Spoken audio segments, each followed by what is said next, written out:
काचामा में महकमे PMGSY की तरफ से सड़क की तामीर व तरजील में भारी पैमाने पर बेज़ाब्तियों का इंकशाफ।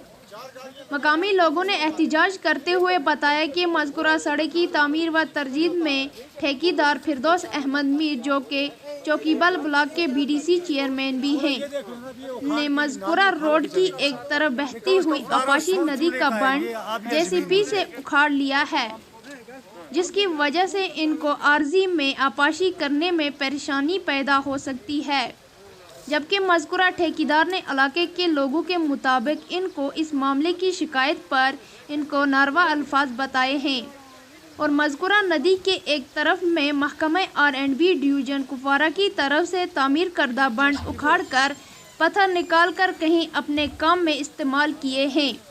इस मौके पर मकामी लोगों ने महकमे PMGSY और महकमे विजिलेंस ऑर्गेनाइजेशन कश्मीर से पूरी तहकीकात का मुतालबा किया है। जैसे से नसरीना बशीर के साथ ब्यूरो रिपोर्ट कुपवारा। 1 किलोमीटर का काम है, ये आपाशी आगे ज़मीन आबिया ज़मीन है, इसको हमने ज़मीन छोड़ दी है। तो लिहाजा बराए मेहरबानी करके गाँव वालों ज़मीन का कोई एतराज़ नहीं है, बराए मेहरबानी करके हम ठेकेदार साहब को भी अर्ज़ करते हैं कि ये कटन करके फटोफट हमें ये काम और ये आबिया की ये जो अपाशी की कूल हमें ये तैयार कर दें, बस ट्रेन बना के मजमनान है डोबे में, यहाँ इनसे नीचे ही काम है। अभी 3 गांव इससे पीछे वहाँ तक अभी कुछ काम नहीं हुआ। हमारा ये खेती बाड़ी का मसला था, हमने रिक्वेस्ट की, हाथ बांधे। हम आज भी हम रिक्वेस्ट करते हैं जनाब DC साहब को, उसकी मेहरबानी होगी। हमारी एक खेती बाड़ी है तो कम से कम 10,000 कनाल आबिया है, अगर ये पानी नहीं गया तो हम